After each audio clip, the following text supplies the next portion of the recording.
The date is October 28th, 2019. The commentary of Resident Evil movie. Back in September, me and my team of Teoskevin, Shiroi, and Dwibs ventured into the first Resident Evil movie. One that started a trend in the Resident Evil series itself, inspired the games to be a lot more action-packed, even changed some of Capcom's tactics with a lot of their game series. So, all seemed well. Until the second Resident Evil movie. Back in September, we promised fans a little surprise for Halloween. And by God, here it is. The sight of it frightened away two members of the group, Pedro Duarte, who wanted nothing to do with it, and Dwibs, whose country for some reason doesn't have the edition that we are commentating on today. It's just the three of us, venturing into Raccoon City to hunt down and unmask the terror behind Resident Evil Apocalypse. Oh, no. Welcome, ladies and gentlemen, to our second Resident Evil movie commentary. Oh boy. So, as you may remember, the first Resident Evil movie was a modest success. Well, enough of a success to convince Capcom to pretty much take on the level of action and even incorporate some movie elements into the game series. Yeah. So, what helped it was that it was something that was based off of the video game series, but didn't really keep all the characters in. As in more so, yeah, we had Dr. Birkin, but that was pretty much a cameo, if anything, from... Yeah, if I recall correctly, it's with this Jason movie we Isaacs. start in...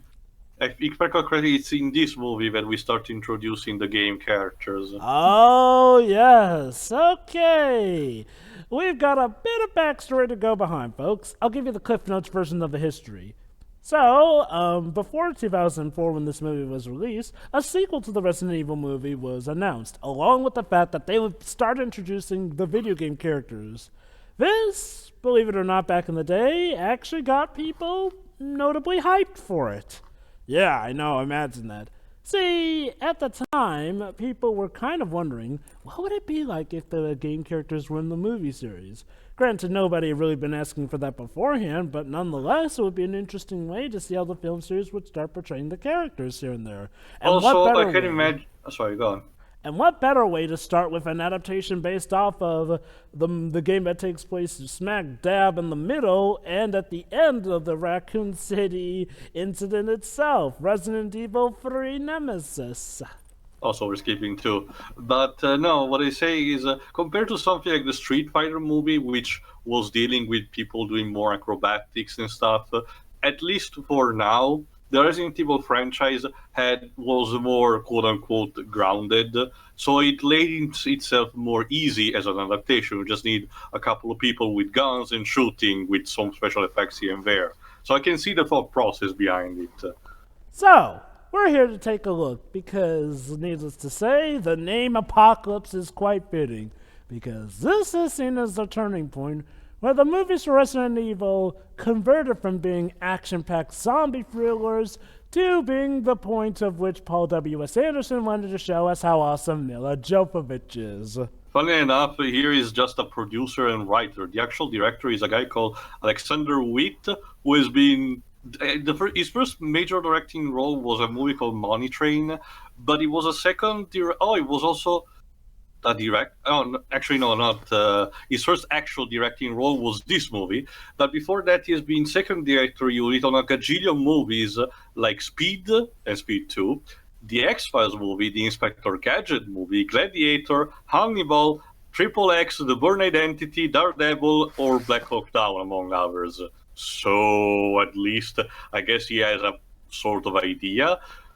But not really, because his next major directing role was last year in 2018 with a movie called Red Squad, but I have no idea what it is. Aside from that, he has been done, again, only second unit director in other movies, including stuff like Infinity War, so it's not like nothing. But pure directing-wise, this is his only major role so far. So, yeah, enough beating around the bush, folks. We're going to start at the Yeah, Constantine also, Films another picture disclaimer. logo. This is the supposed extended cut, which apparently, according to Dweebs, was available apparently only in German. And according to Wikipedia, the Constantine film logo is just for German. So if you have the Blu-ray with the extended cut from Germany, you need to start before the Constantine film. But we'll just, give you a quick advice when the movie properly starts for everyone else. Yeah, because weirdly enough, from what I've seen and checked with a lot of websites from America, the extended version is the typical version to the point where that's the version available on Google Play and on YouTube. So I assume you'll probably be able to see it this way. Now, without further ado, let's begin. In 3, 2, 1, click. Yeah. Constantine Films. My God, those guys. They Three have quite people, the up and aside from down. Paul W.S. Anderson, the producers were Jeremy Bolt and Don Carmody. Let's just say it definitely shows that. Oh wait, Davis Films, Impact Canada. Just in case your copy starts at that. Another Constantine film logo. How many Constantine films would you want to show You only need one, guys. Everybody There we gets go. one. Screen Gems with the umbrella logo. Yeah, I think this is the the actual start of the movie. Oh. So we start with Symbolism. someone's eye having the umbrella logo in it. Believe Yeah, it if you or don't not, that's remember, foreshadowing. the previous movie had ended with this cliffhanger of our protagonist, Alice, waking up in an umbrella facility after being genuinely rescued by Jason Isaacs, connected with tubes and with nothing but a towel on. She gets out and she finds herself in Raccoon City in the middle of the outbreak. So what the hell is this intro? I get we need to showcase what the first movie went, but this is a bit disorienting.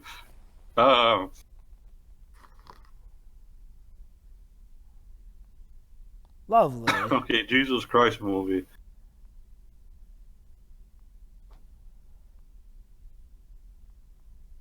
Oh, that's right, Matt. He was kidnapped for the Project Nemesis. Which is run by Birkin, interestingly enough, in this Not to version. mention, he was scratched by a leaker and he's instead, good for the Nemesis project. How Remember does that to- even work? Well, Tio, he was scratched by a super licker, and let's just say Umbrella's not exactly done with them. Let me guess, it was just the beginning. You'll see. Come on, say it! Damn it. I guess Paul wanted to avoid that because, yes, he's still the writer of this movie, folks, and his fingerprints are all over it. Why didn't he decide to be the director instead? I mean, he has been already producer and writer, might as well. I'm not too sure. Maybe he was busy with something else. Anyway, this is your Raccoon News, where everything is going peachy keen. The birds I are remember chirping. Raccoon City the having a sun is out. suburban section.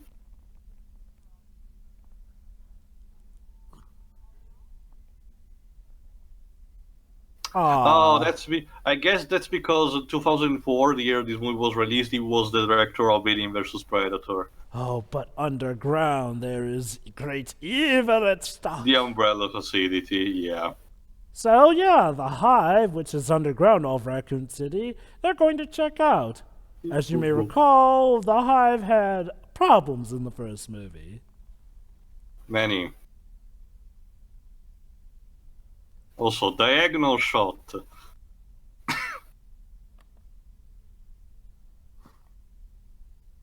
T-virus contamination. Ah, the chart seems good, Shiroy. Okay, what's with the diagonal shot? Guess the director really wanted a Dutch shot. That sounded like a cat growling. Not a zombie.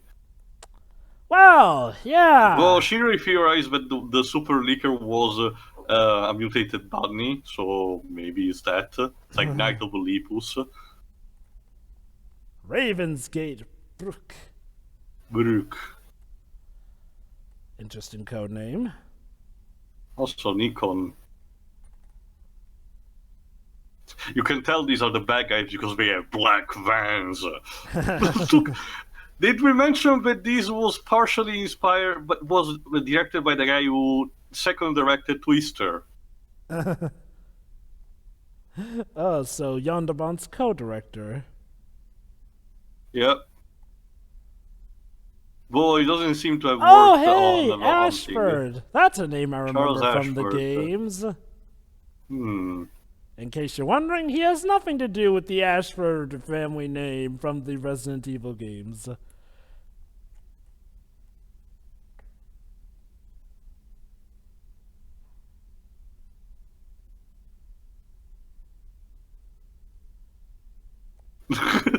Can we be more subtle about our evilness?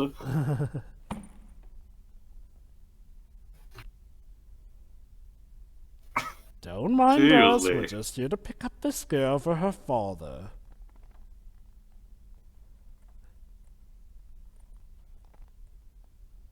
Raccoon City Junior School. You know, I'm very surprised that none of the games that take place in Raccoon City ever bothered to explore a school setting. I think there was one with a hospital, maybe one of the outbreaks, the outbreak games. Oh, hey, But, look, an homage to the truck scene from Resident Evil 2. Sorry, you were saying? Yeah, well, here you see it's in the middle of the day. There you go. But no, I think it was one of the Outbreak games actually had a hospital setting, but I don't think it had a school level. Are you comfortable, kid? I think she's had better days.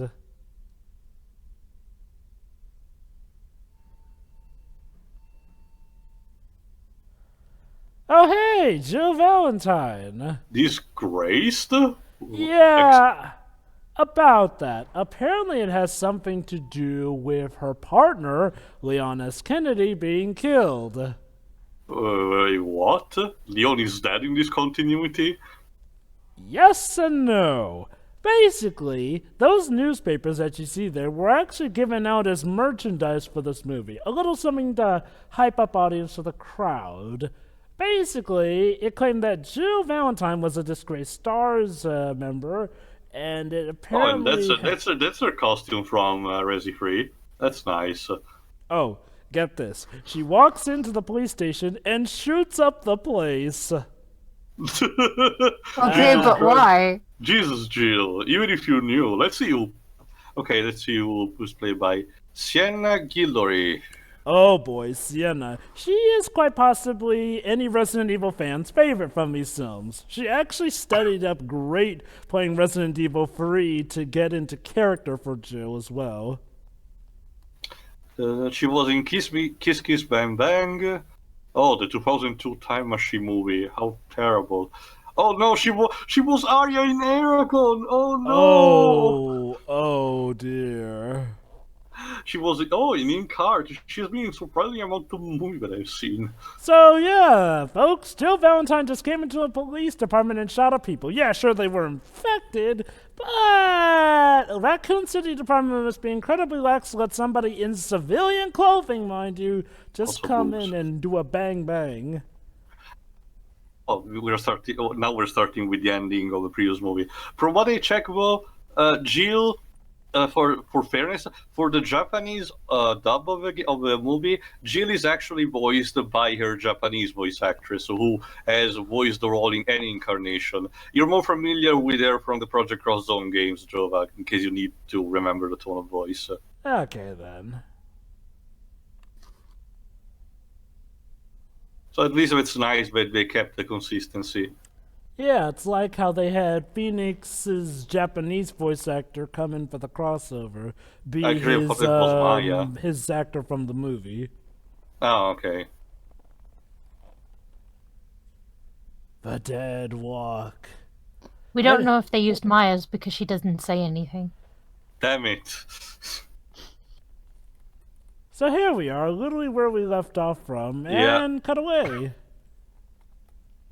Oh, now it's more familiar. So, okay, so get this. Umbrella literally built a wall around all of Raccoon City. Quarantined the city. Yeah, We're and going to build a wall and the zombies are gonna pay for it. apparently there was no protest given against this. Weirdly enough. I find that hard to believe. Yeah, now see, in the games, it's the government who sent them on a quarantine area, and even still, the government weren't actively keeping people in. It was more so a thing to keep zombies in. Yeah.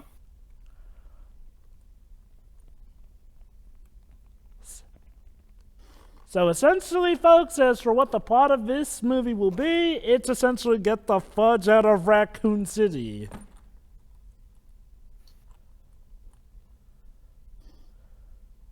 What was that slow-mo? Slow frame rate zombies, the worst. You see, lady, this is why you don't get around in high heels. Not everybody can be the protagonist from Jurassic World. Damn it. I thought the protagonist was Chris Pratt's character. Well, I mean the female main protagonist. Yeah, I'm sure yelling at the zombies will convince them, lady. Well, crap, she's been bitten. And she conveniently opened the door for them. I would say that so far the extras are behaving more naturally here. Oh, hey! Carlos Oliveira. Yep, that's right, Carlos Olivero. You remember him from In the case you games. don't know, in the games he kind of like he serves as a sort of tutorial character for Jill and then dies unceremoniously by the hands of Nemesis. Wait. No, Carlos doesn't die in the game. I thought, actually, no. Wasn't he like the character in 2? But then, no, actually, because he dies, and in 2, if you have the save data, he appears as a zombie. Oh, that's Brad Vickers you're thinking of. Oh, okay, let me check then. I think, yeah, Brad Vickers. Are We. you talking about the guy who gets killed by Nemesis? That's blah blah. Second main character. if you're thinking. Of, Oh, okay. No. Now check this Wikipedia section. Okay, I get it now. yeah, if you're thinking of the guy who gets killed by Nemesis in the game, that's Brad Vickers, the helicopter pilot from Resident Okay. Evil 1. Anyway, his role in this movie is played by Oded Fair. Sorry. Let me check what else he did. Now, here's a weird thing. Carlos in the games never shows up after the events of 3. Sure, he shows up in stuff revisiting. So it's kind of like Billy, just fucks off.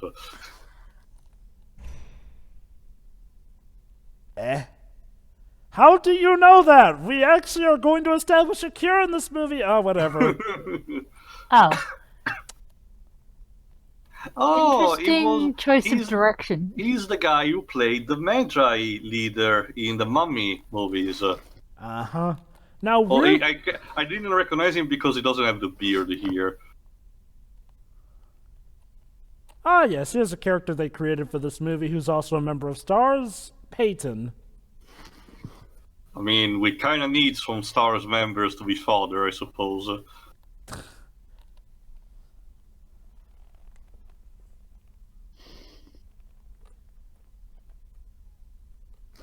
How dare you show compassion? That's not allowed here.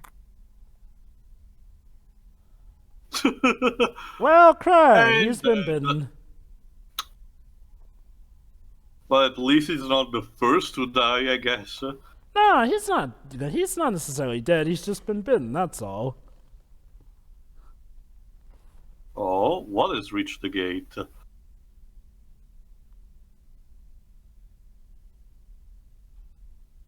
Here's a better question, Jill. I know that you wore that outfit in the games, but more so There was you... kind of a reason for it. Basically, in the games, Jill wore that outfit because, well, she was kind of in the middle of getting ready to leave before she got literally blown out of her apartment. Here, she had all the time she needed, and yet she And chooses there you to... go, quarantine locked, I guess. This totally isn't evil whatsoever. I mean, look at those nice gentlemen, Jova, with business suits and everything. Oh, hey, reporter girl. We, Umbrella, are apparently calling the shots here. Please fuck off. Return to your homes Yeah, to be pretty much. perfect fodder for our test weapons. For your safety. I Yeah. forgot, Joe. What were the years of Hurricane Katrina? Oh god, I think it was in the I think it was 2000s. later than this movie, though. The 2000s, Because- I think. Because I remember the comic Battle for Bloodhaven was made as a satire of that, but if it's around the same years as this movie, I wouldn't be surprised if it was paralleling that. Wow! They're literally Jesus going Christ, to bring... you either waited not even a minute before starting shooting people. Okay, you know, it's weird, honestly. Like, Seriously! Whatever happened to counting to 3? oh, don't you see, sure, they're being fair. They're counting to 5 instead. And cut, I guess. It's weird because in the game's Umbrella, while trying to cover stuff up, weren't this blatantly evil in public, and Jesus Christ, that frame rate. Remember, they needed to maintain a public appearance or something to maintain a good aura. You know, it's funny how I mentioned how these movies would sort of influence the way the games go, because funnily enough, by Operation Raccoon City, it turns out that Umbrella was literally dropping their bioweapons in just to test them. I guess the thought process for that was that they had the city was in quarantine, so we might as well take advantage of that and use it as a an experimental ground. Yeah. Pew, pew. Yeah. Oh, this is a sort of a recreation of the intro Resident Evil 2, where the police force can't do much. But in this case, we're also Umbrella agents. They were also in the opening intro too for that game. Don't remember. For Been a metric's while. sake, folks, Resident Evil 3 Nemesis is absolutely one of my favorite games of all time, and it's quite possibly my favorite Resident Evil game. So yeah, to see a movie that would take inspiration from that, pretty interesting.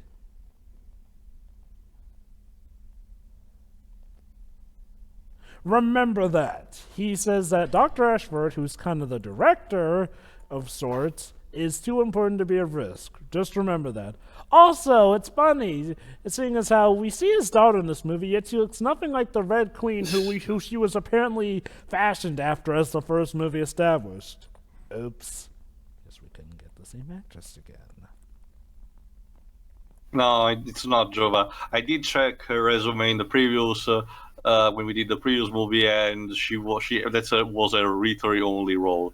There is some archive footage, I think, in one of the later movies, but that's it. Yeah. So Dr. Ashford here absolutely refuses to leave without his daughter. And yes, again, folks, you didn't mishear. They literally use the name Ashford. For those who don't know, in the games, the Ashford family is one of the founding members of Umbrella.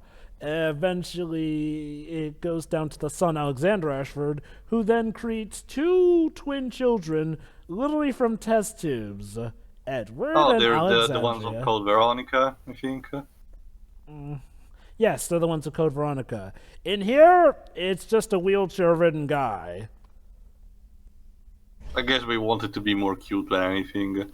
Similar to how one of the guys in the previous movie was called Spencer. True, yeah. The only problem is, like, well, here it feels similar, yet also like a completely different character at the same time. My main concern here is that if they want to introduce the character of the games, but we want to use that as an excuse to have stuff that is based from the story of the games, but instead is not, that clashes from what we have established from the movies so far.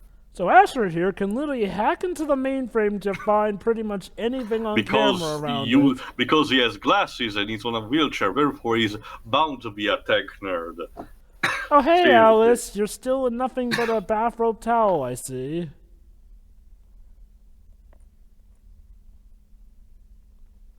Oh, hey, the surplus store. I remember that from the games. Although this time they actually have all their guns still.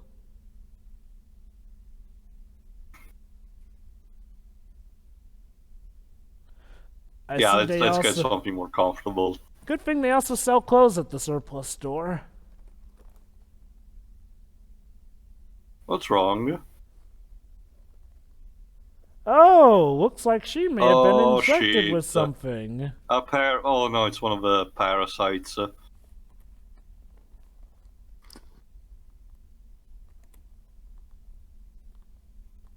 So as you remember, Barkin wanted her quarantined, but they may have done a little something extra. That's right, they gave her the T-virus.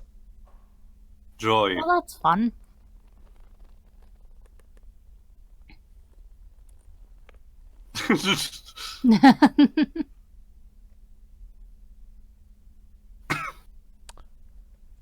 Hijinks to ensue. Well, they did it. But weird, she's not mutating. Isn't that interesting? Meanwhile, at the Ravensgate Church, Jill's escaped with Peyton and Reporter Girl. I think her name is Tess. I don't think she's Ada in disguise or something, isn't she? Nah, because Ada actually shows up in a later movie. Well, yeah, I know. No, you told me that she shows up, but you didn't knew when. I mean, I think she's Asian in terms of ethnicity, so I thought. Oh snap! Aluka was doing a Batman, hiding amongst the gargoyles.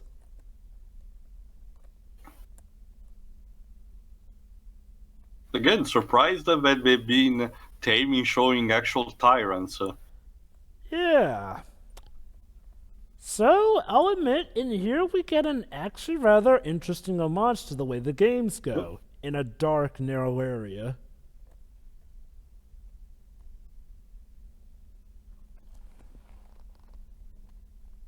Come on.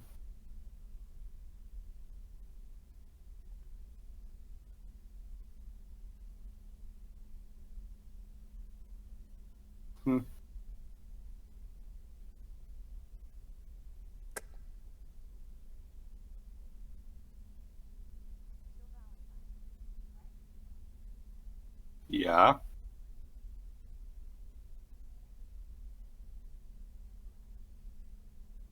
Ah, Terry Morales. Terry Morales. No, I don't think she's based from the game. She's No, based she's by not. Sandrine Holt. Oh, she's actually British Canadian. My bad. Oh, she was Detective Chong in Terminator Genesis. Ha ha ha. Get it? It's her enemy she's got in the palm of her hands.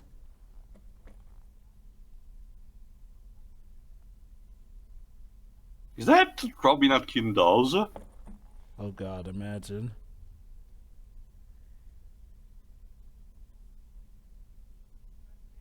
He sounds a bit like him. No, he's definitely not him.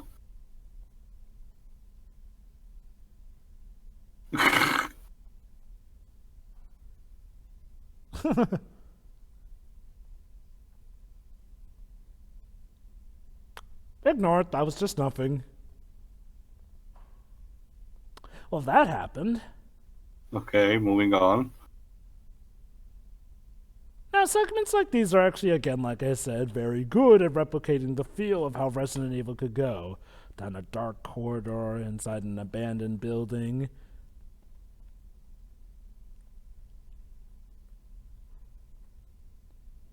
And you don't know what's around each corner either. Not just that, the way also the characters turn, it's clearly meant to sort of replicate how tank controls worked the first three games. Oh, hello. hello there. Who are you?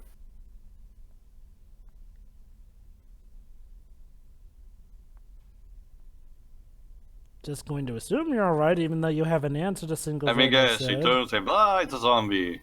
Oh, Jesus. Uh-oh.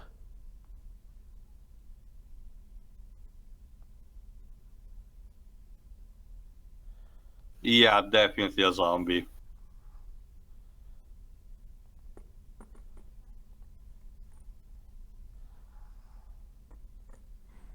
Jesus.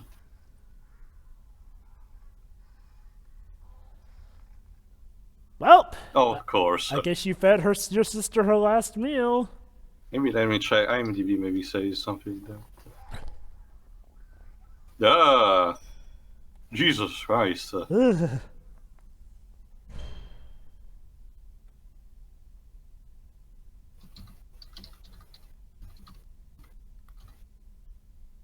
That'll hold them. Well, long enough. Clearly.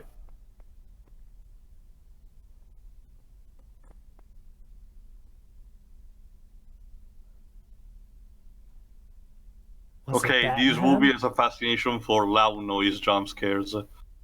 Whoop. Yes, woman, aim your camera at it. That'll scare them off. Oh wait, no, this isn't Fatal Frame. Did you get my good side?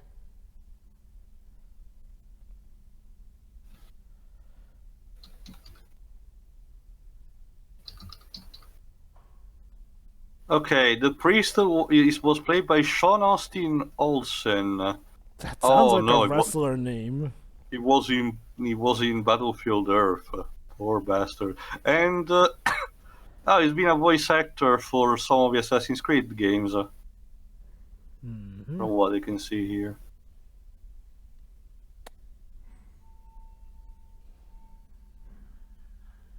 Okay, now it's just sticking with him. I mean, the lictor is, well, even if it's on a proper, type of hunter, it is still a hunter, kind of, bioweapon.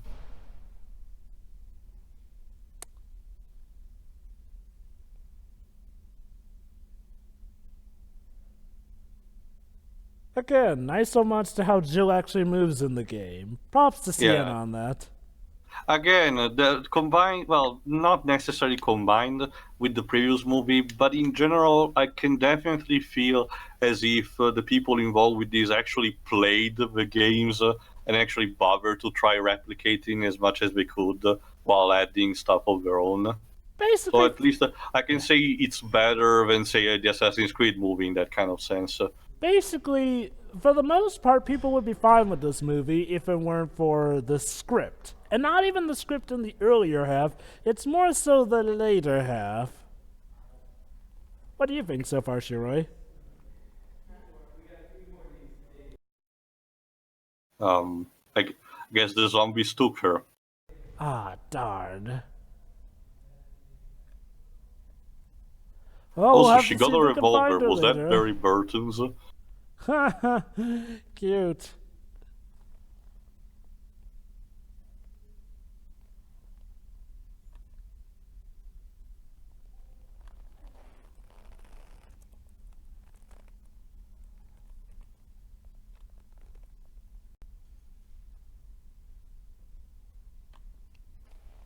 Hello? Oh!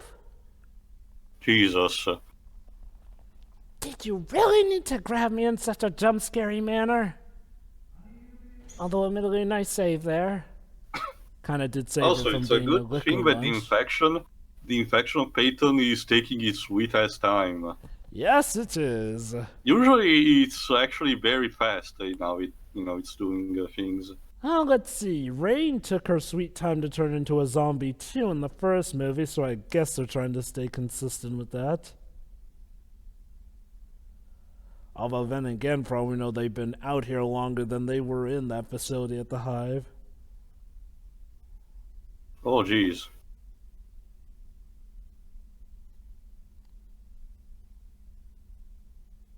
I know, right? God, that's one of the worst feelings in Resident Evil, when you run out of ammo. Just knife spam, you'll be fine. Yeah, in classic Resident Evil, the knife is one of the worst weapons to use. Well, yeah. Also, while the effects have improved from the previous movie, I would say it's still aged quite a bit. But what's But hey, this? look at that! It's OC character to the rescue. Yes, Alice just decided to crash her motorcycle through Who the are you, stained Shadow glass. the Hedgehog? Would not surprise me. Sure. Why are you wasting your motorcycle? I have no Wait, idea. seriously? Seriously? Well, to be fair, the Matrix movies were being released around this time, so yeah, sure. God. Still, you wasted your precious vehicle and gas. But isn't Mila Jovovich so awesome? I can potentially. You can give me potential chances without being an idiot. Yeah, I'm not gonna lie, the wasting of that motorcycle was pretty Okay, dumb. seriously.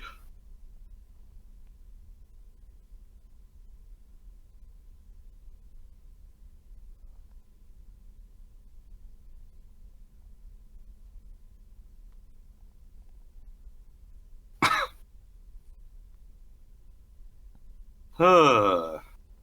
Huh. Meh, I'll walk it off. I'm you, but better. Oh hey, it's the black guy from earlier. Okay. Dude, this is not that race. Oh hey, zombie tits. Which he gets distracted by. What? What an idiot.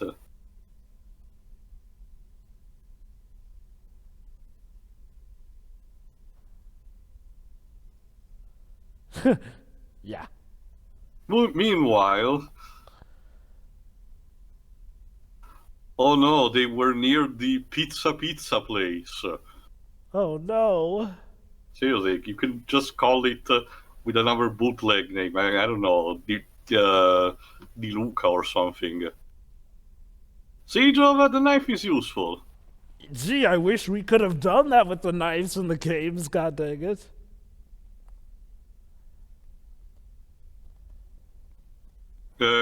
Sure. Well, burning the bodies is efficient.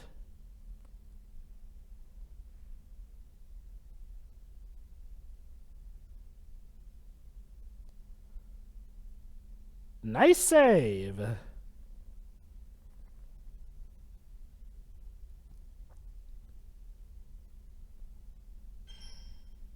Of course.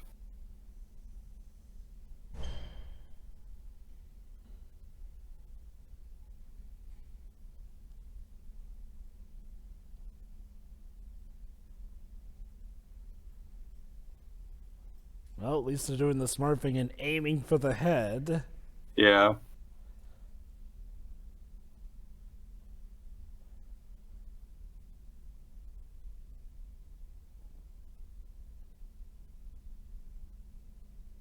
Hmm.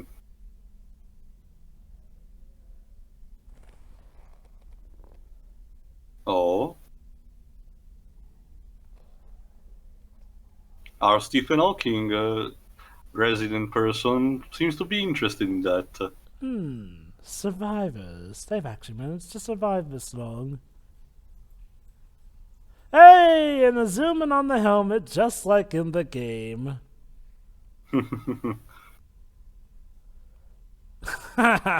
Cute. The zombie wanted to have a look and make sure his face was on.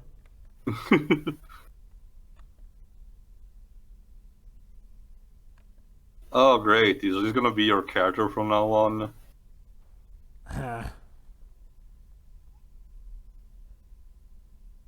Yep, that's it.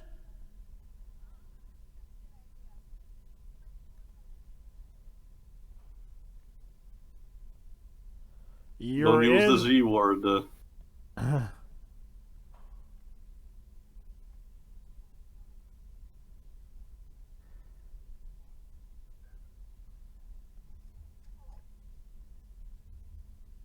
Really, Mexican standoff.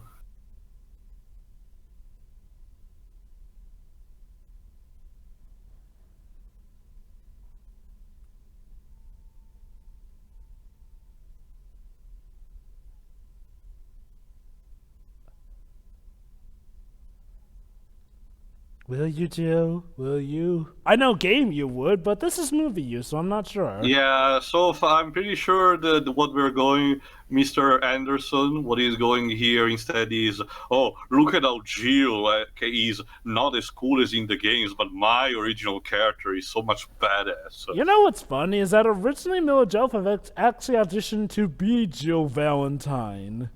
But So they just made her essentially, her what own we're seeing character. is Resident Evil fanfiction at its finest.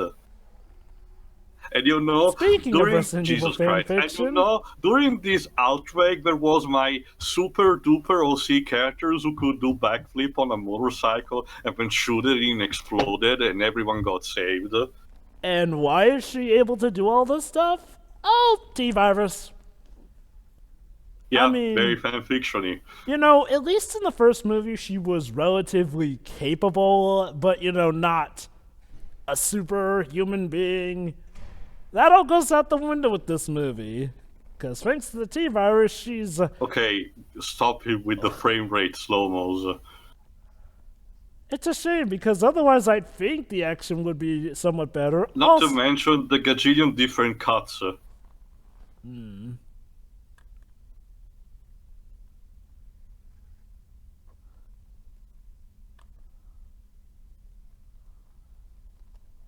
No shit. Yeah, also, in terms of how the T-Virus works, last I checked, it's not supposed to be able to reanimate corpses that are literally buried down under the ground. So I guess it must be an incredibly powerful variant, which makes me wonder, how are you not all affected if somehow it's able to seep into the ground? I don't know.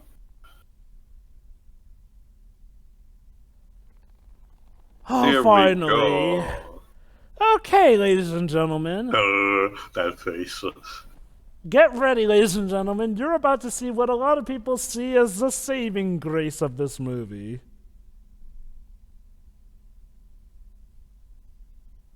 The ultimate fan service, I guess.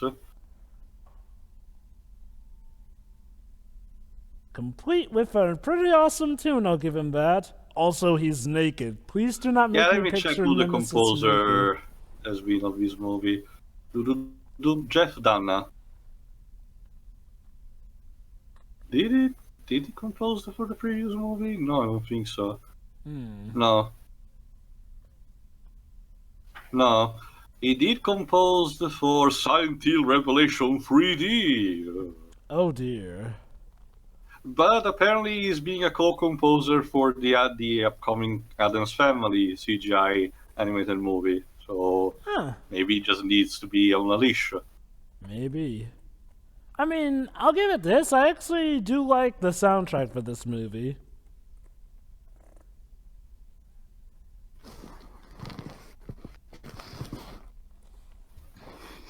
Yeah, I'm pretty sure. Oh, Shiro, you managed hey, to get Shiroi. back from the zombies. What? You managed to get away We from thought the the zombies zombies. took you. Yeah. Oh, no. I've been here the whole time. Wait, you've been here the whole time? Jeez, Yeah. you went I quiet. guess you pressed the mute button again. No. Well, I just don't know what to say. Don't worry. So Well, that just means you've been up to speed with everything. So what do Yeah, you think? no, I'm fine. I've been here the whole time. Oh, good. Well, okay, in that case, thankfully you won't miss quite arguably the best part of this movie. Did I mention I'm Irish? Oh, that's Yuri. Hey, that reminds me of a character from the games. I don't.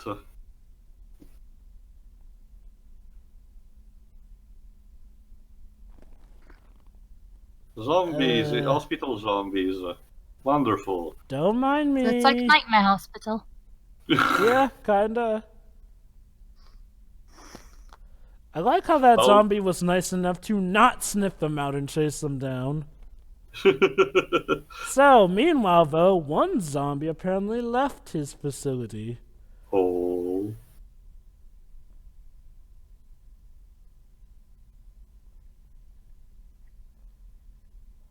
Ooh, a rocket launcher.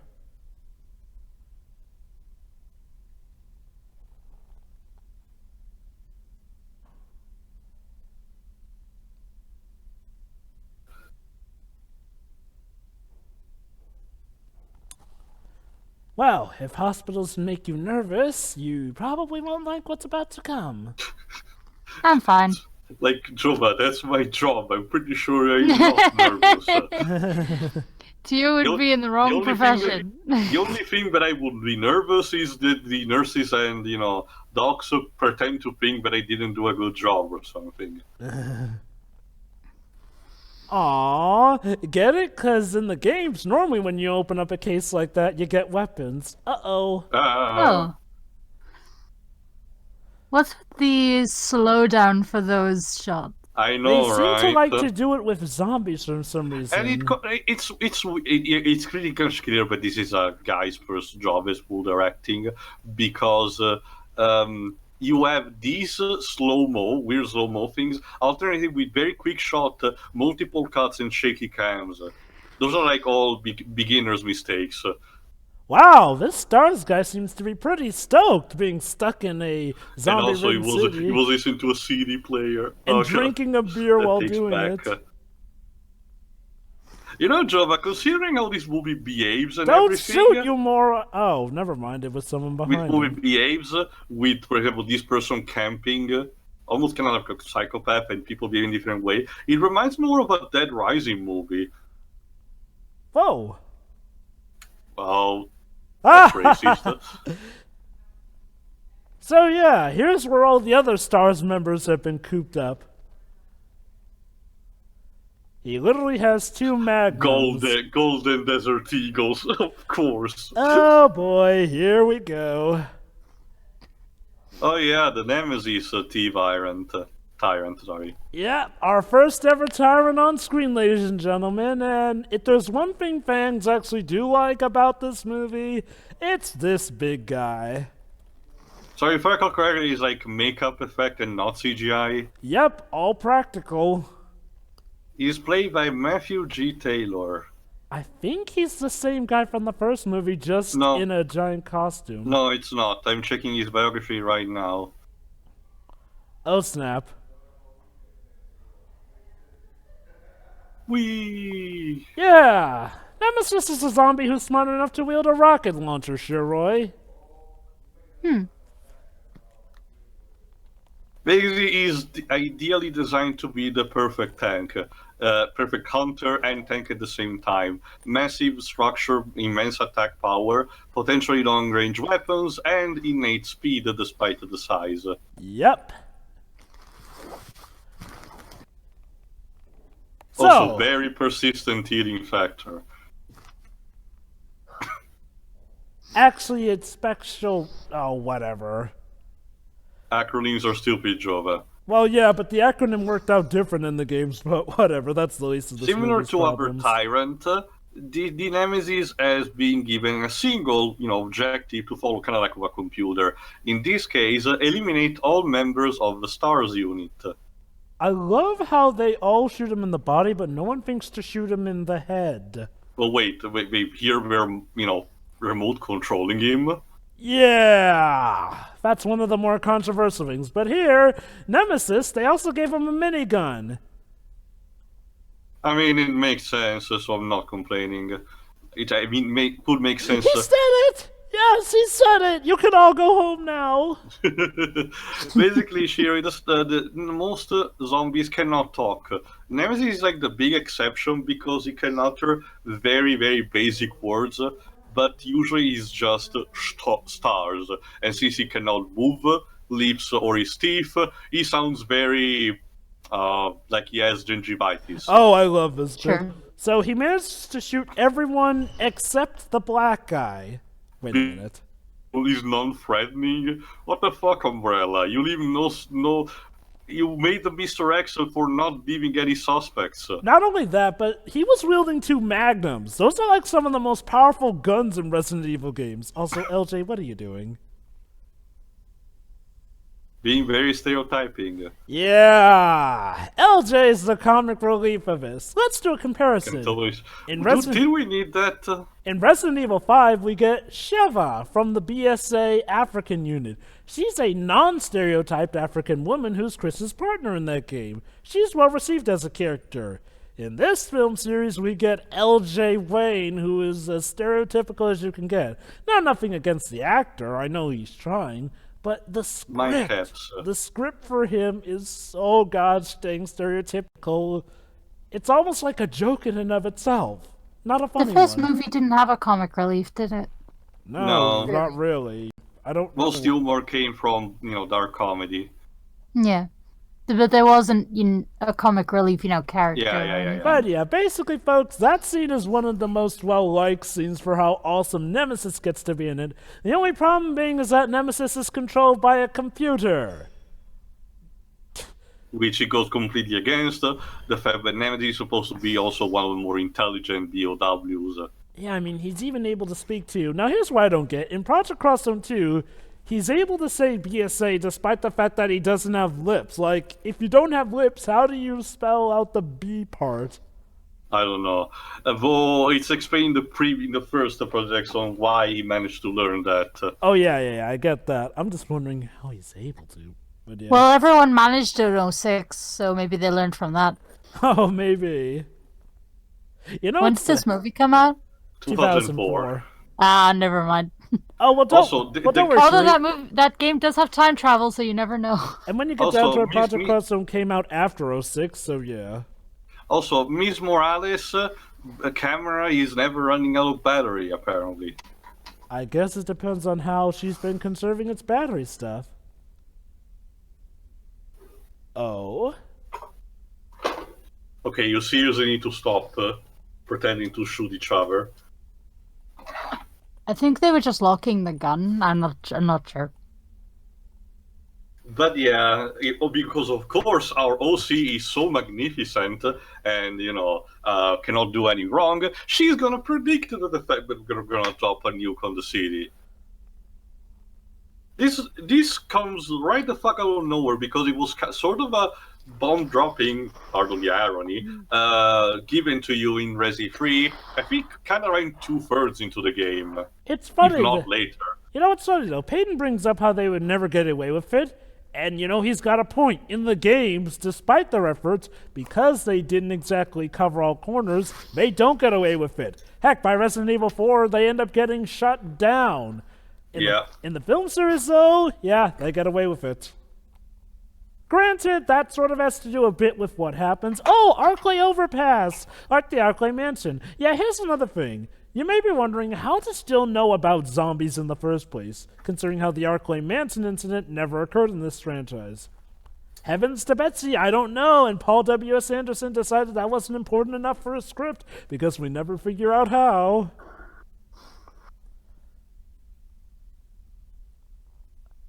It's not even a case right. like... Alice, that's right. Alice is so awesome she can sense other things with her T-virus powers. Hey, Nemesis. It's not even like a case of it just happened just off screen or something. We technically saw a flashback of it. Also, look at that. Now Peyton's dead. Admittedly, he got killed by Nemesis, so fine, but still though. Not just that. It was beaten, so you already knew this was coming. That's a face only a mother could love.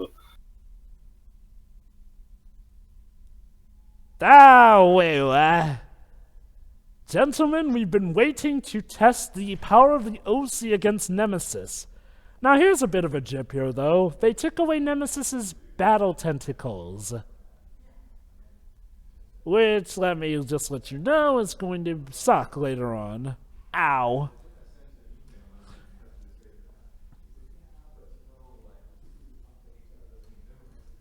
Dang, Raccoon City's been making those pillars with some strong stuff. Well, it looks like our OC is not as invincible as she thought she was. Is it sad that I'm kind of rooting for Nemesis? If only because I don't want to see the OC completely overpower everyone from the games. Oh boy, rocket launcher. If at least she had kept, more, not subdued, but humble attitude, kind of like in the first movie. In the first movie, she was competent, but she knew how to nod over, being cocky about it. Here, no, she's full Cora. Remember how I warned you that she would talk a lot more in the movies? Yeah, with her powers, she's got more of a mouth. Also, wall crash. On the juggernaut, bitch. Garbage disposal. Huh, I feel like an apt metaphor is coming up. Well, into the garbage you go. You're just showcasing the fact that the walls of your average American structure are made of thin paste paper. Wow, I love how Nemesis was smart enough to aim the rocket launcher right down the funnel. Like, bitch, you just gave me an easy target. Again, these are... What? Okay, that's apparently enough to fool Nemesis into thinking she's dead. Surely she's dead just because you shoot down a narrow Nobody area. could have survived that. Sure. Yeah, she's totally dead. Yeah, I mean, okay. And here I am about to praise this movie for how it portrays Nemesis. I'm sorry, but why does that give you the go-ahead to just disengage? God dang it. Oh wait, that's right, plot immunity. So, I guess now's the part where Nemesis chases after Jill, and Jill actually gets to do something in this movie. Like, that's the weird thing. For the earlier half, Jill was up front, did get to do some stuff, and how did you get back? Oh, never mind, that's just the reporter. No. Yeah, I'm with Jill on this one. Not just my friend, but my role's been taken from me. Seriously, Resident Evil 3 was my game. Now, I don't mind the fact that the Nemesis isn't focusing entirely on Jill because Ooh, okay. seriously, Apparently, what the fuck? despite being shot, he now became a zombie still. Oh, it just wants a hug, Jova. Come on. Okay, this movie is a bit weird. I guess we have to shoot you again. Whoop. Well, it was in the head, Jova. Yeah. But, okay, I don't mind the fact that the Nemesis doesn't target Jill, only because, remember, Ignition was STARS members, and Jill was pretty much the only remaining member in Raccoon City, at least in the vicinity, you know. So it made sense that he would focus mostly on her.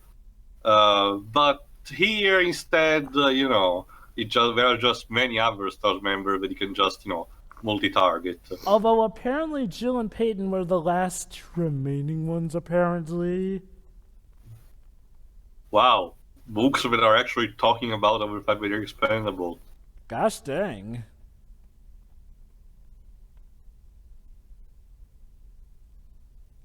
It's probably for you.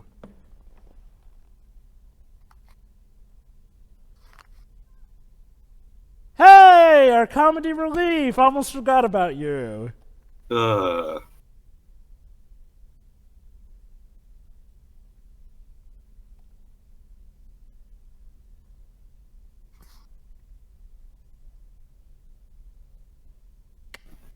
Right. Right, sure. Hey, Ashford, you gonna do anything other than just stare at your You found monitor? your daughter, finally? Believe it or not, finding his daughter is about to become the main plot of this movie. At some point. The last we saw her, she was kind of upside down in a car.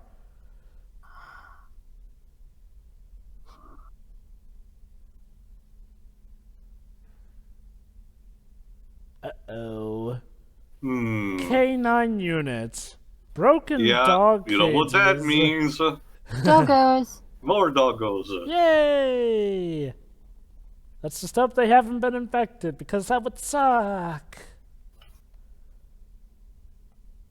You know, it figures, Joe. I think Resident Evil 4 is the only one where, well, not a dog, but a wolf in that case, a canine, you know, animal manages to be helpful to you instead of your enemy. Yeah. I've never shot a gun before. There's nothing to it, just hit him in the head. Anyone who has shot a gun will tell you that that is horse hockey. I mean, I know that a lot of movies make it look simple, but shooting a gun can so much as break your finger if you're holding it wrong. Yeah. Well, I'm sure reporter Same reason. Same reason why the whole holding the gun sideways is potentially possible, but very impractical. Yeah. The typical way to hold a gun is to hold it with your dominant hand, but also keep it supported with your other hand underneath, and make sure your fingers are out of the way for the hammer to come. Because And that your thing can hurt. arm is actually pressed against your body. It's all about the matter of how the force of you know, the impact redistributes.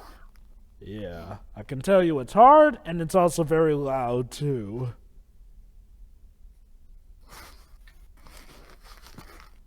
Now here's again Also- another nice shot paying homage to the games. It almost makes you forget that, for the most part, most of the characters have just been playing a cheerleading squad for Alice, but I digress. Surely it wouldn't become even worse.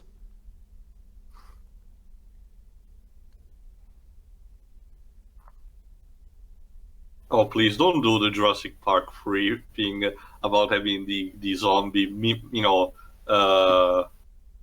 camouflaging with the other like lab thing, and then turns its head. Wouldn't that be funny? Would it though? Oh. Who's there? Oh, skeleton. Of course.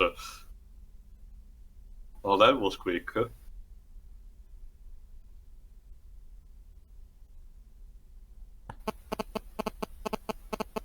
Basically, these guys are here to find the girl because basically Ashford will then get them out of the city in exchange for that.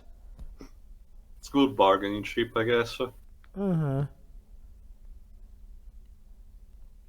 Now, Yeah, Jack, she's dead. I know you wanted to split up, but maybe it wasn't the best idea to send off the inexperienced reporter With girl just on a her own. gun and still with an obsession with a recording camera, who, by the way, still hasn't run out of batteries yet.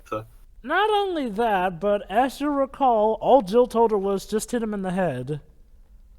That's such great training. Oh, hey there, little girl.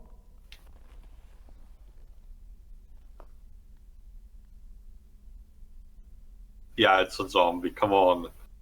How many times do you have to do this kind of fake out?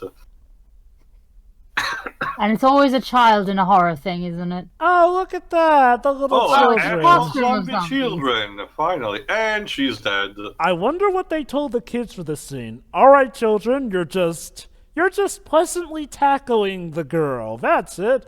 Nothing malicious at all. We're also going to paint you up with this event. I apologize for the actress, but yeah, this character was useless, so good riddance. I guess it gave the child actors a chance to practice being zombies. Yeah, That's props for the nice. movie to actually incorporating child zombies. I don't think the games ever did that. Not to like an extent of having an enemy type, but he's a zombie child. If we ever saw a zombie child, it was in a cutscene, never really in gameplay. So yeah, props to the movie for doing that. Again, this movie does have a lot of good ideas, I'll give it that. But, conveniently, the one we need is alive still. And, well, it doesn't seem to be infected. Of course she has a British accent. Yeah, for some reason Umbrella really likes having Europeans on their team.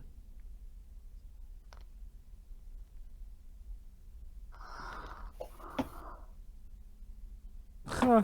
You know, you'd think that if it wasn't for the fact that it's a localization change, the Von Karma family would also work for them.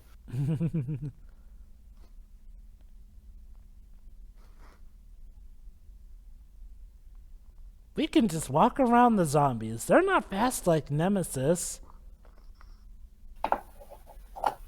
Oh! Those zombies are fast. More demonic doggos. Again, Everyone's favorite. I'll give them this. The effects on the Cerberuses are definitely pretty top-notch.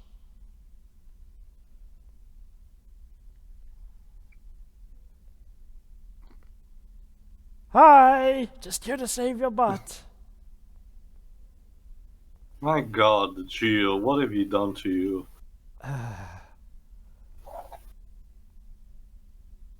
Ha! Funny. So, who is this guy who has helped her? Is the Irish guy. Actually, he's Russian. Huh.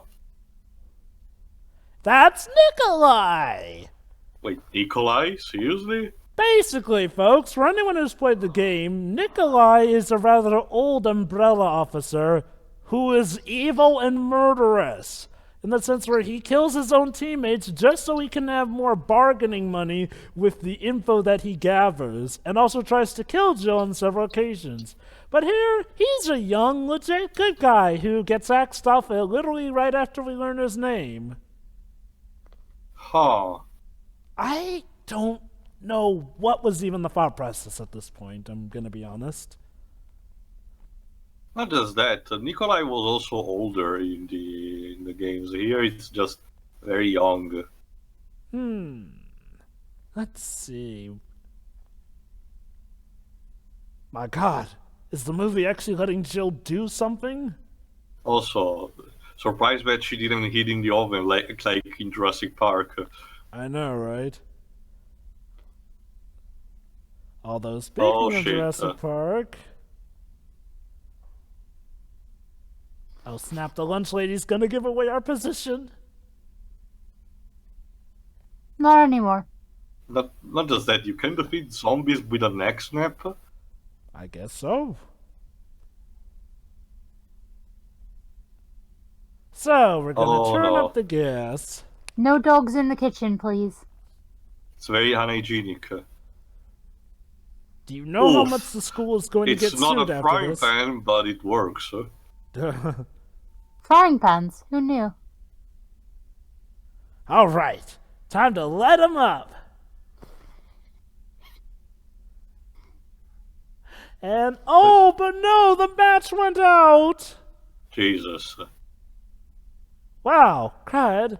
But oh, here's Alice all of a You're sudden. fucking kidding me. There's Alice with a lit cigarette just in Jesus time Christ, to be the one who movie. saves the day.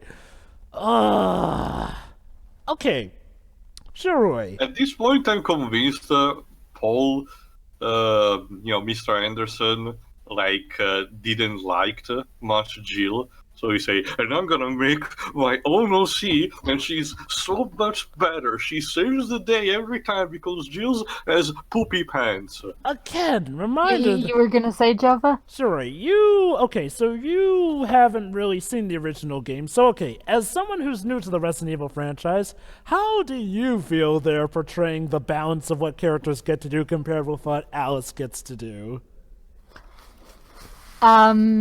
Mary Sue is a Mary Sue. Wow, and that's coming from the one of us who doesn't even like the term Mary Sue, but yeah, there you go, folks. That's She definitely feels like a self-insert, I'm sorry. Yeah. Oh, what's this? Angela, you've been injected with stuff.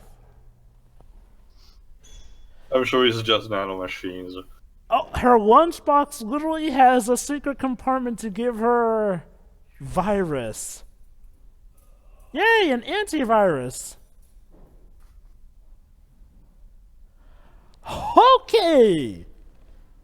Here's where So we get... apparently, the doctor actually was expecting something like this. So that morning, he gave to his daughter a special lunchbox. Get this. Back in the day, she used to have to walk with crutches. So her father tried to find a way to get her to walk again, make her stronger. Once again, like Dr. Connors in the Spider-Man mythos. But here's the thing, he just gave it to his daughter instead of himself, and here's the thing. He created the T-virus as a way to get her to walk again. Wait, he's the one who created the T-virus? Yep. Even though that was originally supposed to be Birkin's I get role. it, but I think it's only in Resident Evil 5 where they explained how the founders of Umbrella found the T-virus. But still. Actually, if I recall correctly, I thought Birkin was the one who developed the T-virus in addition He to did, the G-virus. but 5 just explains that the founders found these weird orchids that they used to extract the components for making the T-virus. Oh no, Nikolai's dead. Hats off.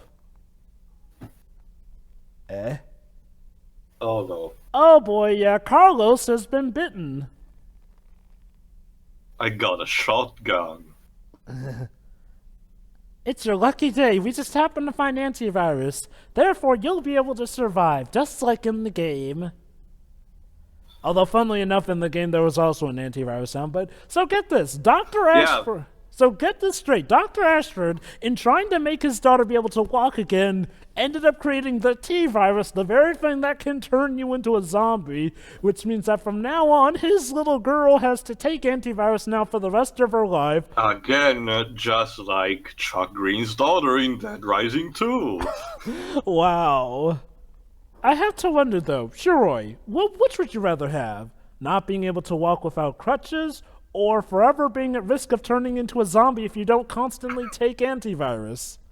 I'd rather stick with the crutches, to be honest. Yeah, I think I would too. It's not like Professor X in First Class, Days of Future Past, where he renounces his power to walk again. This is literally at risk of turning into a zombie, which means you could so much as... busted. This Exactly. displeases me. Actually, I haven't checked who plays Dr. Ashford. Jared Harris. I've heard that name. Wait!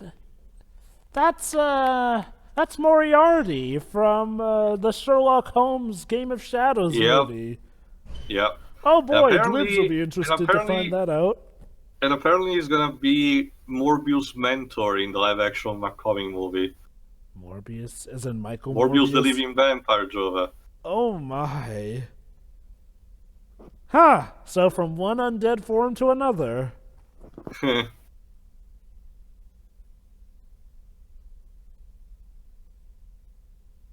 Yeah, what I was saying before, but I forgot.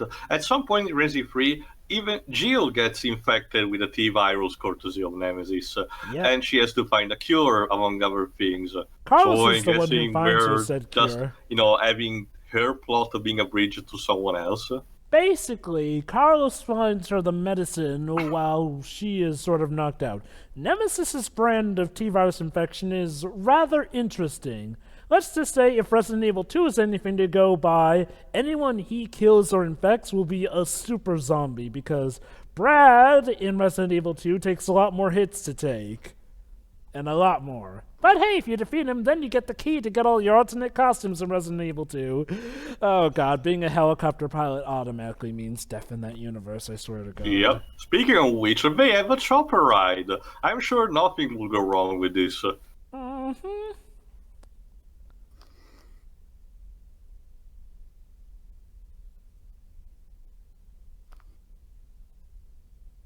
Also, make sure to keep giving Angela that antivirus or she could turn into a zombie and kill you all. Although, they're kind of a bit unclear with how long it has to be, so I guess she's had her fair shot. Although, it's kind of cartoonish. It's just gonna happen at one point, isn't it? Maybe.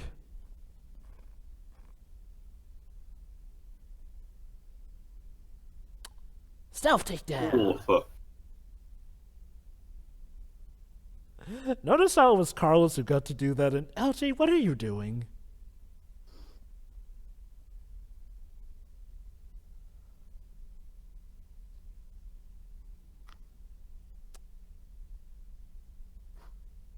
Oh. Oh, okay. I guess Alice was able to sense She that. literally teleported behind him. Yeah, she can do that now, I guess. Oh, right, she can also walk up and down walls. Okay. Look at how badass she is. Okay, admittedly, she had a wire for that, but I guess they somehow planned in advance to have her up on And the I suppose building. this was a couple of years before Tom Cruise started to do the whole Mission Impossible sticks, so... Well, before Tom Cruise, it was Mila Jovovich boasting about how she did her own stunts. Funny, because in Resident Evil the Final Chapter, a stunt woman for her ended up getting maimed. And losing an arm. Jeez. Let's just say Final Chapter has the stigma that a woman got maimed, lost an arm, and was in a coma for 17 days. Oh, and one of the crew members died getting crushed by something. That just adds on to the reasons people hate that movie. On top too, I suppose, not giving a satisfying conclusion to the series. Oh, yeah, that too.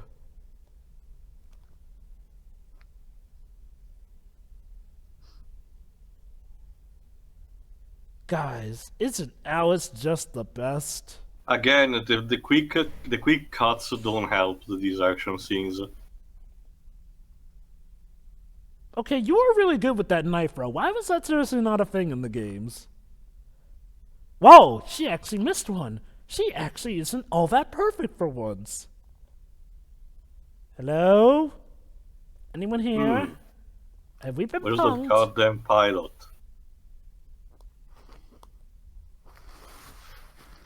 Memories. Oh, she's having some PTSD.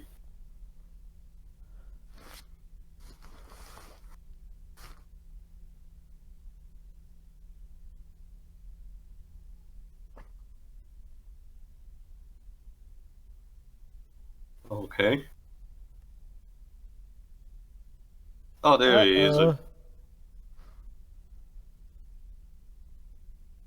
Yeah, you don't just take off with the Nemesis ride. Uh-oh. We've been expecting Now what? you. So, we have the heroes here. We literally have Nemesis in front of them. So, what are we gonna do? Kill them on the spot, like Umbrella should. That would be the smart thing. I mean, Ashford literally has his daughter. That was the one thing keeping him from leaving with you guys.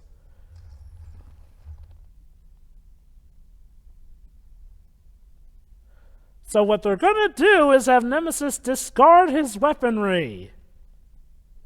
And one. Now we're gonna have them fight to the death? Yes. Seriously? This And- is not Mortal Kombat. And remember how I'm... Oh, you're like brother and sister. Ha. Didn't she have sex with the guy who became Nemesis?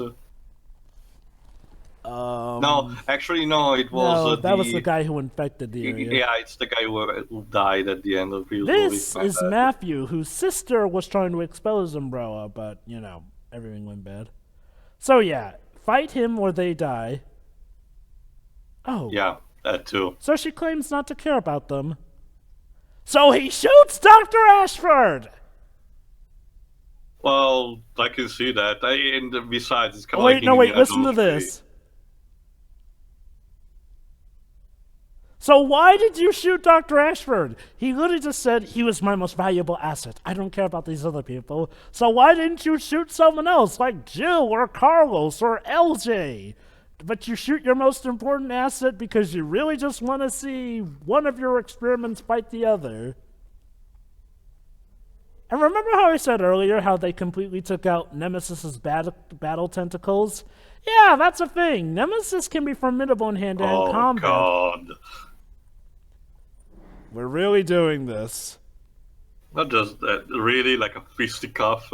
Let me put this into perspective. If they... Okay, so if Alice... No, Nemesis using martial arts, are you kidding me? That's the thing, he's supposed to have his tentacles, but he doesn't in this version for some reason. Even so, when it comes to just being punching things, the Nemesis can do that, but being the bulky monster that he is, his punches are more rough, you know, more in a sense of... I just saw Nemesis do a judo kick. What the hell? Yeah, here he is doing martial arts of any kind. I don't mind the fact that he can be agile, but, you know, he's goofy in terms of supposed throwing a punch. He shouldn't be this skilled. Also, put this into perspective, folks. If Nemesis wins, hooray for Umbrella. But if Alice wins, congrats. You lose one of the two most powerful beings, the one that you actually can control. Because you can't control Alice, so why are we doing this? Are you really just that obsessed with seeing how great an experiment Alice may be?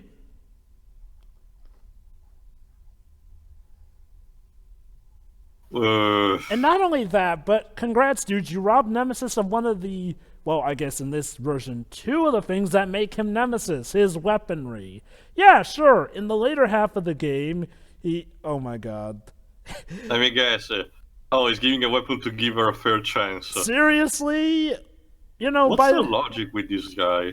You know, by this standard, Nemesis should have won, but nope. Evil scientist guy just wants to really test and see which is better, even though he kind of has to give her an equal fight on every opportunity. She just Chuck Norris him.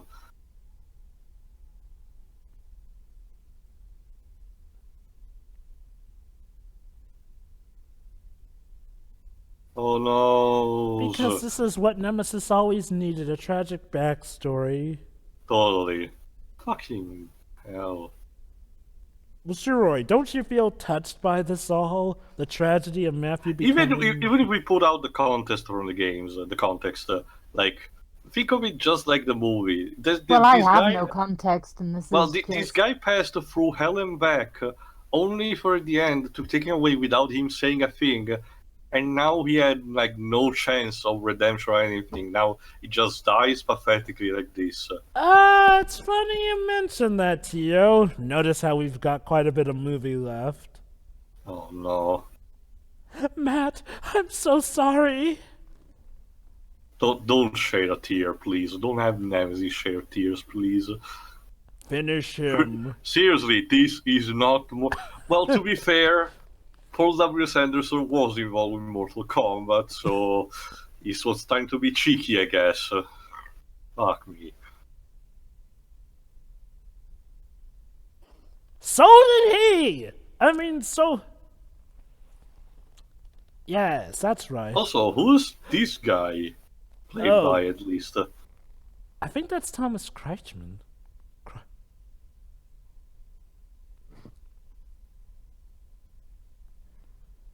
I love how Ellis did that typical, I'm a freak. See these good looks, but all these... You idiot! You're literally bad-mouthing Nemesis right in front of him. Major Kane. Let me see who's played by.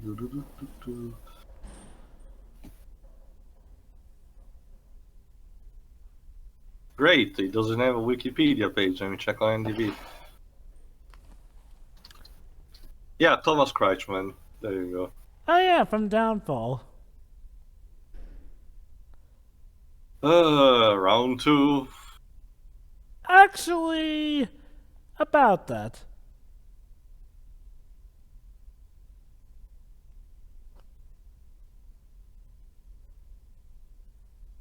Oh hey, Jill, you're in this. I almost forgot. She's becoming the actual master of unlocking.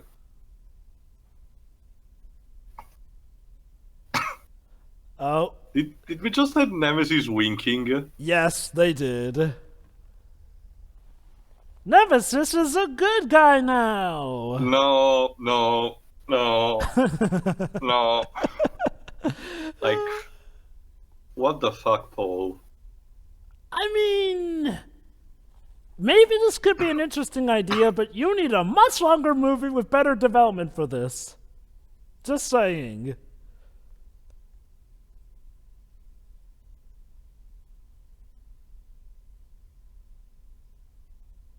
Oh crud, the bomb's coming. Team. And so the bomb will rise.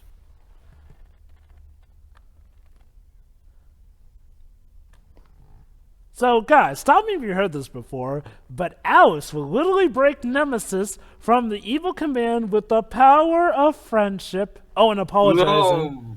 Oh, because also, I don't want this guy to pilot an helicopter any day. Oh no, out of ammo. Hey, where's your rocket launcher? Whatever.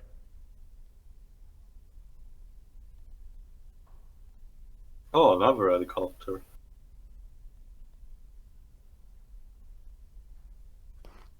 Well, nuts to that. Hey, I remember this from the opening of Code Veronica. That's Claire's scene you're stealing now. Seriously.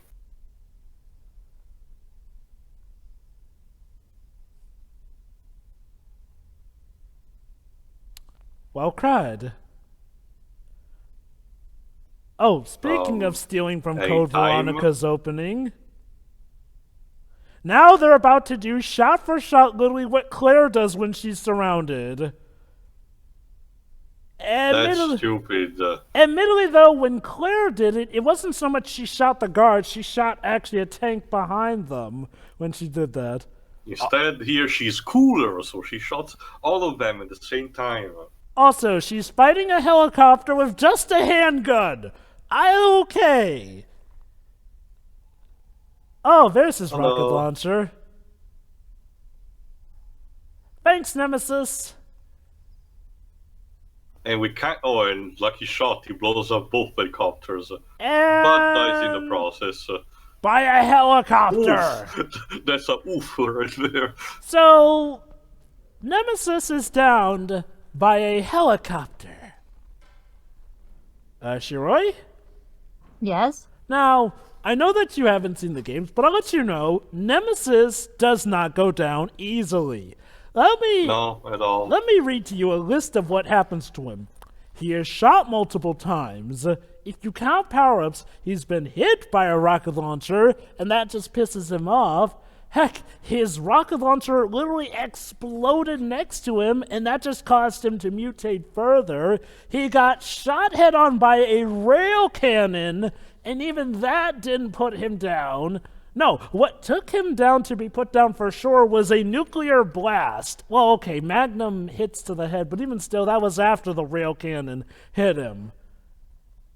Nemesis is just that awesome. There's a reason that, he's kind of remembered widely, to the point where even Resident Evil 6 had a monster made as an homage to Nemesis.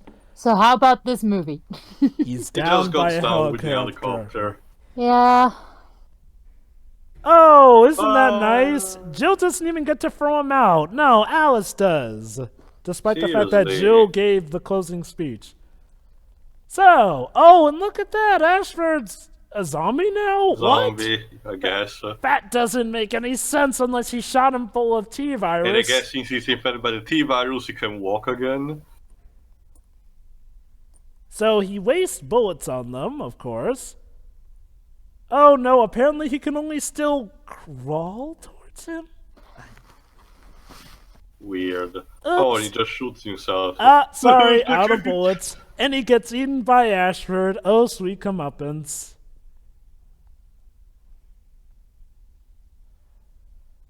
Oh, Later, well. loser.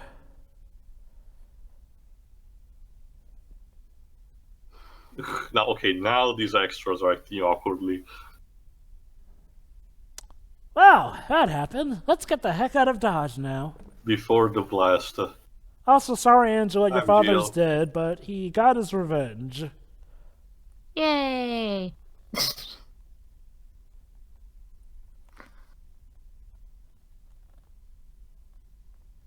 It's so sad. Oh, and now it's all of a sudden the sun's rising. Dawn. I mean- What was that? Beyond, That was a weird upside time down jump. shot? I mean, I know that it was dawn at the end of Resident Evil 3 too, yes, but at least that was back in the PlayStation 1 era where they couldn't show the change in time that easily. Here, it's I'm just... pretty suspecting that not more if, more like when at this point. When Capcom does make the remake of Resident Evil 3, we're gonna have a more clear passage of time. Yeah. It's a shame we couldn't pay homage to... Oh, crap. And Alice is down! Yay!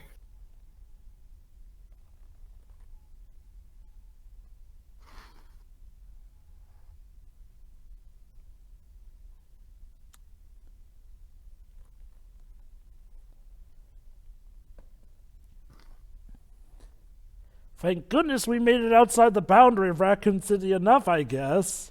I suppose. guess.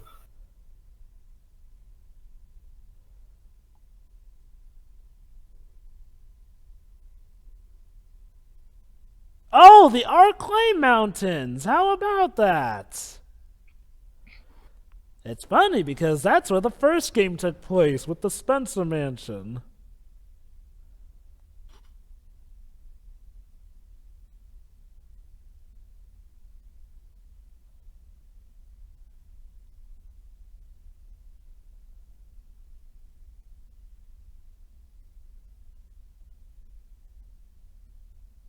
What about the others? No other bodies were found. So who's this? Alice. Oh.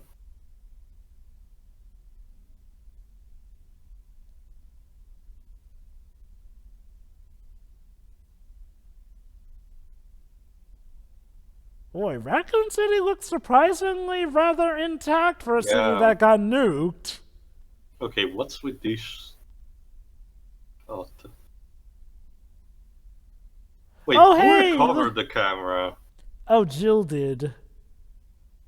Oh, but it's okay. It was discredited as nothing but a sick joke in this Fake version. news. Okay. for comparison's sake, in the games, Umbrella got taken to court as soon as this went down because they were exposed as fudge. I guess in this case, Joel, they got Phoenix right to defend them. They must have. And he proved that the tape was fake. Oh, and the perpetrators of the hoax were Jill Valentine and Carlos Oliveira. Oh, so I now... guess very fugitive now. Yep. Can Jill catch a break? Apparently not. Now she's a freaking fugitive. Meanwhile, here we are in an Umbrella Abductive and then corporation where... fugitive. Stop me That's fun. And look at here, guys. Mila Jovovich, Alice, naked. He's like in, what he's called? No, this is actually one of those regenerating chambers from DBZ. It's not in an egg shape. Wait, is that Bryan Cranston? Oh god, I wonder.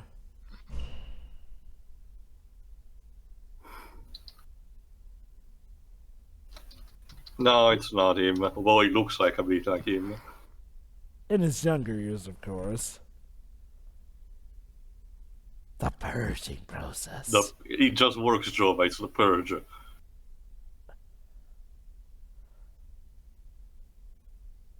What is it with Mila Jovovich ending up naked in these movies?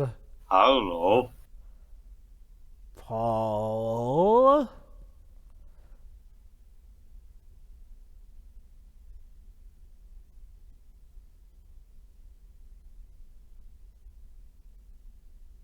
Oh, cute. They gave her a towel. Oh, goody. Her mental and physical powers are Even developing. more. So wait, are we starting again? Her naked in a lab, injected with something and with a towel? Is this gonna happen at the end of every movie? Oh, guys. The terror has That's only yes, isn't it? begun.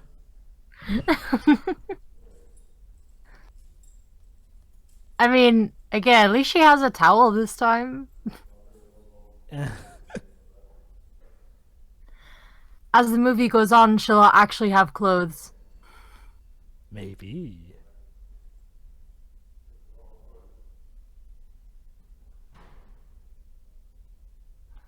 Yes, apparently the purging process was supposed to take away her memory again. I'm guessing it didn't. Well, apparently it took away her memory to the point where she doesn't even know what a pen is now. Oh. So it's like in Alien Resurrection. Oh, yeah. Fork. This is a pineapple pen. No. Also, bad touch lock. Yes, your name. It's a movie. Also, yay, her character has amnesia. Again, remember, that was sort of the theme for the first movie, and that was kind of a bit the theme for this movie, too. This is worse than the Ace Attorney reset. At least that happened once. Uh-oh, but what's this? Her memories may be flooding back.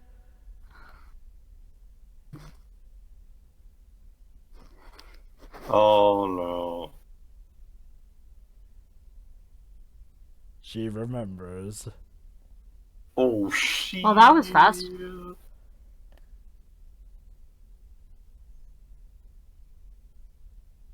You could have acted like you didn't remember anything, you know. Well, Just time see for an she's to action be sequence. badass.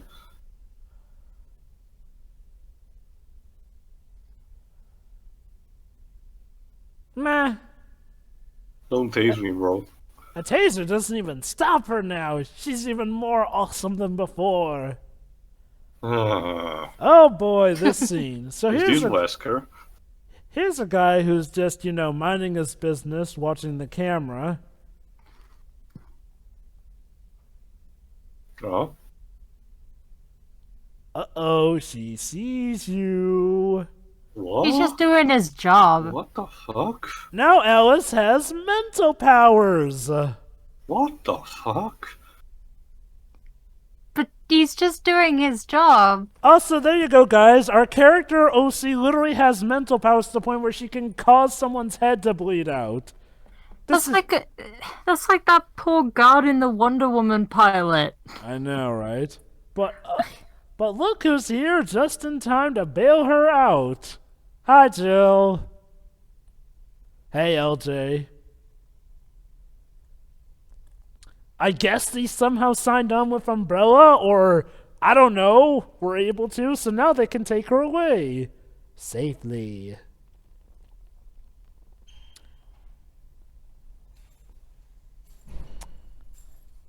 I guess we can just do that.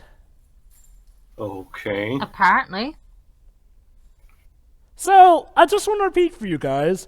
Alice now has mental powers where she can pretty much shut someone's head down. Wait, what's this? Oh? Oh, he survived. Yeah, the innocent guy, it's funny, the people who actually did it directly to her, she doesn't kill, but the innocent guy just looking at a camera, she blows his head up.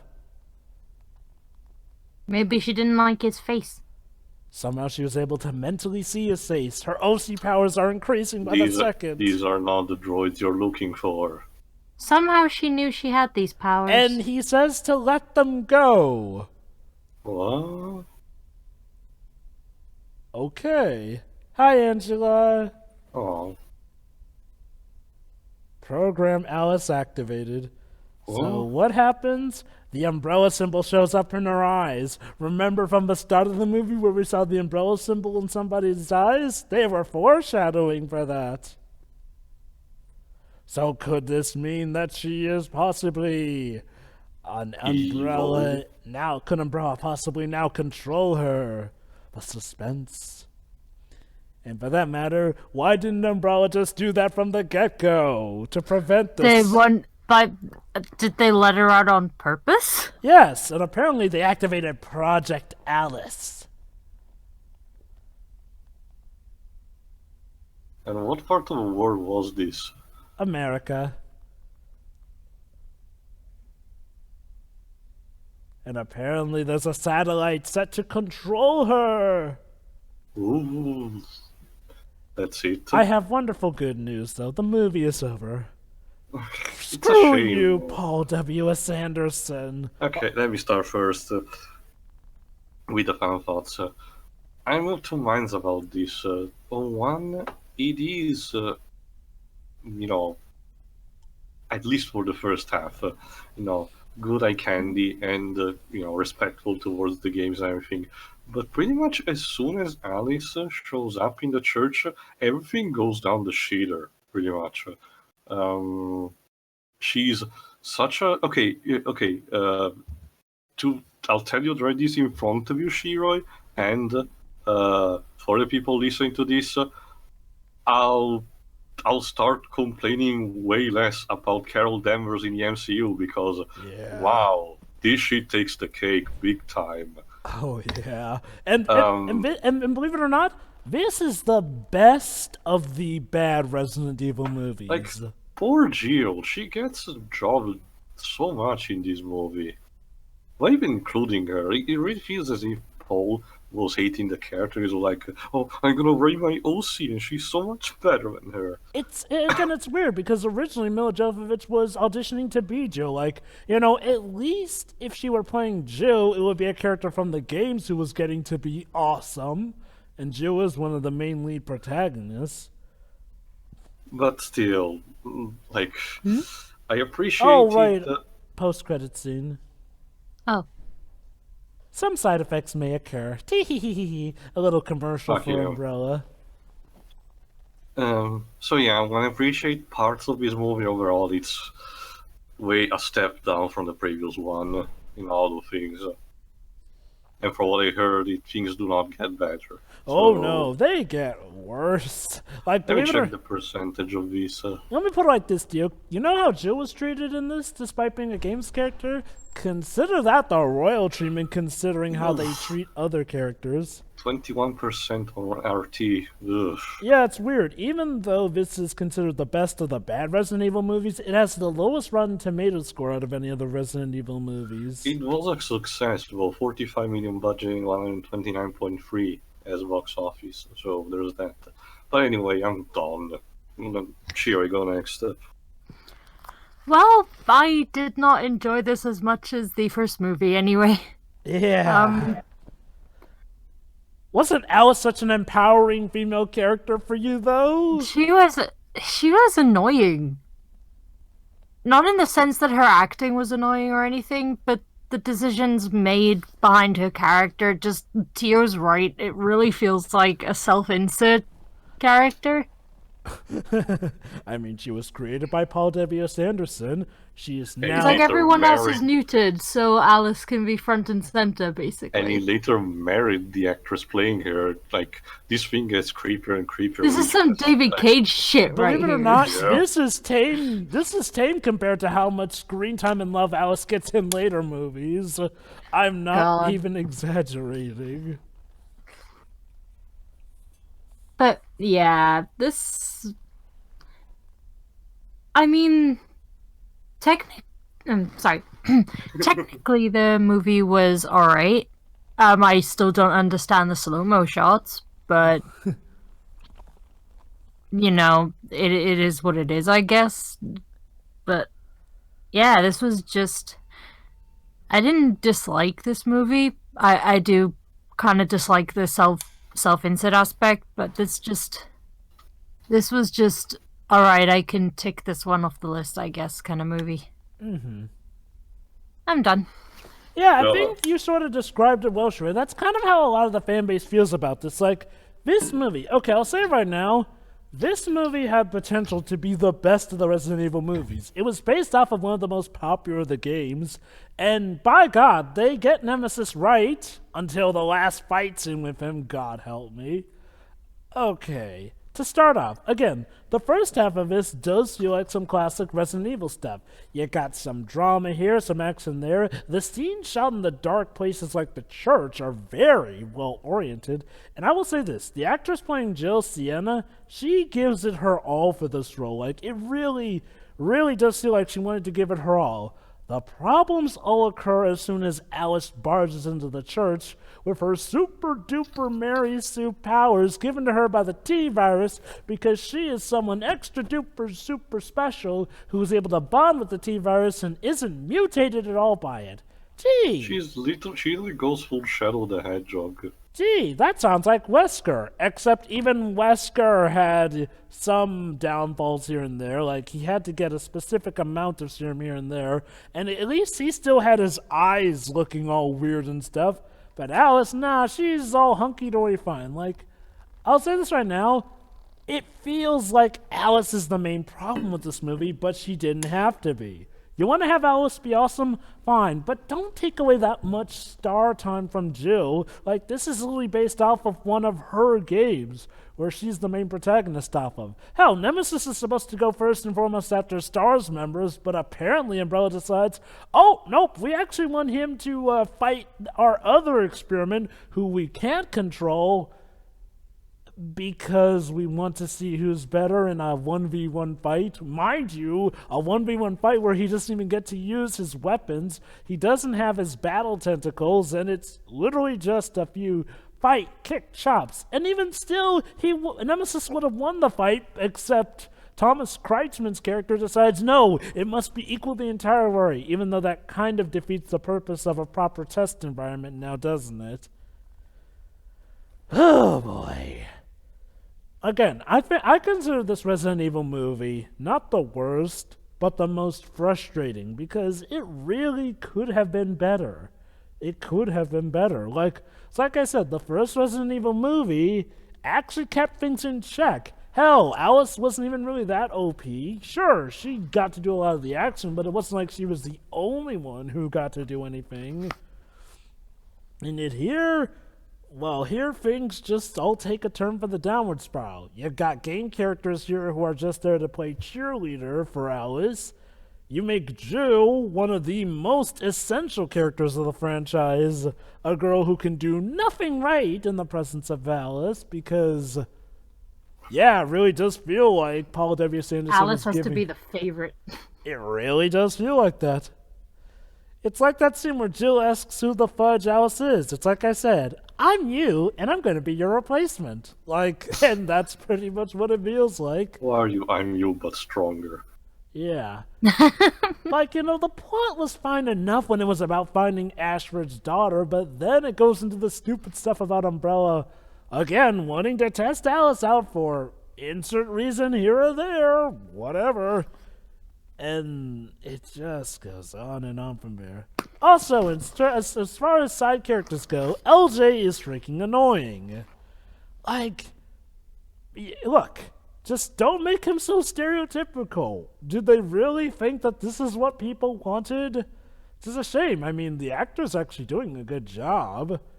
He does get one or two laughs out of me, but otherwise I just cringe. As a lot of people with how stereotypical he is. Carlos Olivero, okay, Carlos actually does get to do some proper stuff here. Here's the thing though, Carlos Olivero is a character who in the games only shows up for one game. So let me get this straight. You render Joe practically useless, but Carlos gets to shine properly. And speaking of shining properly, Nikolai, who's supposed to be an outright old bad guy, is now a young good guy who dies as soon as we learn his name in this. Like, okay, there's making changes to characters, and then there's just doing the complete flipping opposite. And technically, Nikolai canonically survives too, so whoopsie. Also, another problem with this movie is like, well, it makes a lot of the events feel pointless.